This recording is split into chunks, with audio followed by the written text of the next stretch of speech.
Fascinating. Steve, if you will hold, I'm just going to go to the room because we are promising Karen we'll give her back the room in 7 minutes. So I want to make sure a couple people have a chance to talk. And I see Wei and I see John. Let me go here first. A question. What are the tax implications of these different options? Deferring Social Security, doing the income plus, or buying an annuity? Are they equivalent in terms of the taxes to the recipient, or do they differ, and how so? This would be a rather elaborate calculation for some higher income employees. If they jump up enough in their income, they might move to the point where the Social Security becomes taxable, whereas it's not.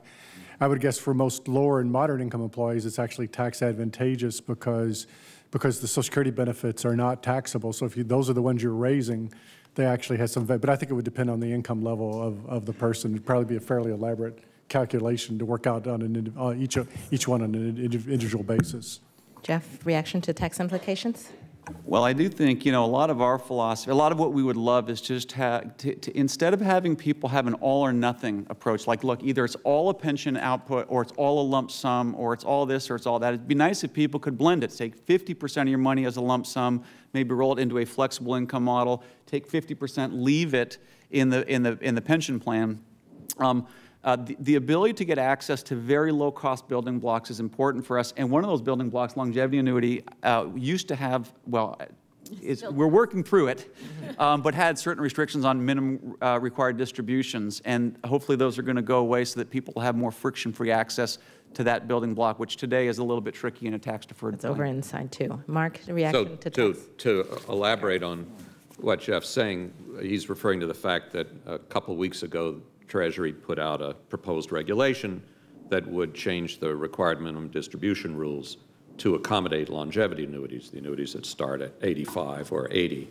And that is, Jeff says it's not quite done yet because it's a proposed regulation. We want to get all of your and everyone's comments, but we are hoping to finalize that this year so that this attack on the all or nothing framing of annuity choices can move forward in action, and we can have the option in the almost $9 trillion 401k plus IRA universe for the first time of a deeply deferred longevity annuity.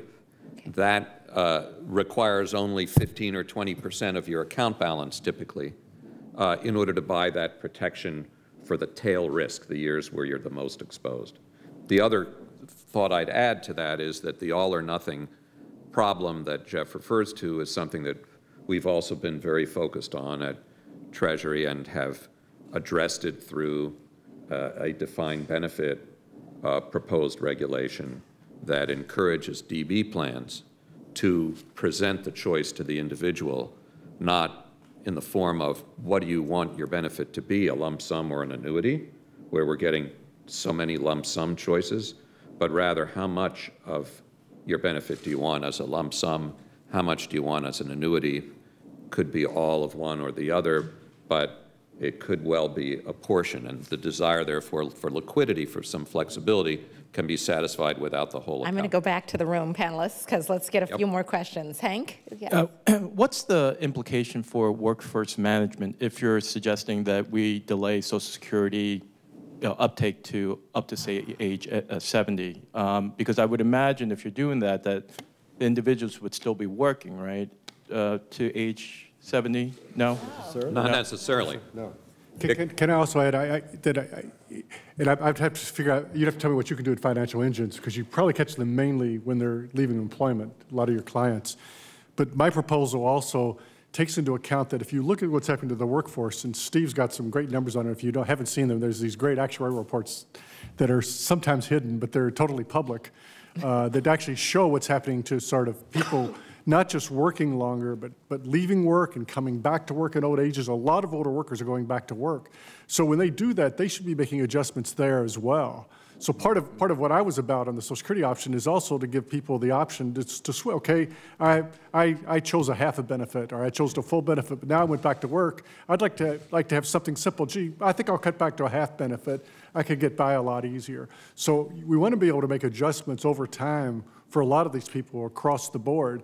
And as I said, the decision to get your benefit, the decision to actually retire, and the decision to buy an annuity are actually all three separable decisions, but it's very hard to explain to people. That's the reason people sort of shook their head no when you asked that question, because the first two decisions, as well as the third one, are all really separable. They're all separable decisions. It should be thought of that way if you're doing good financial planning.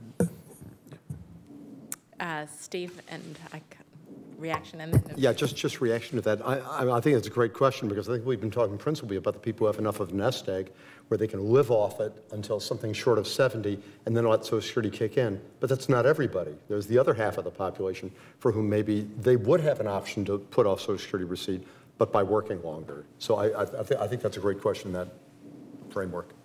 is there one last question? We are at time, so I think I'm going to thank our panel. Extremely wonderful job.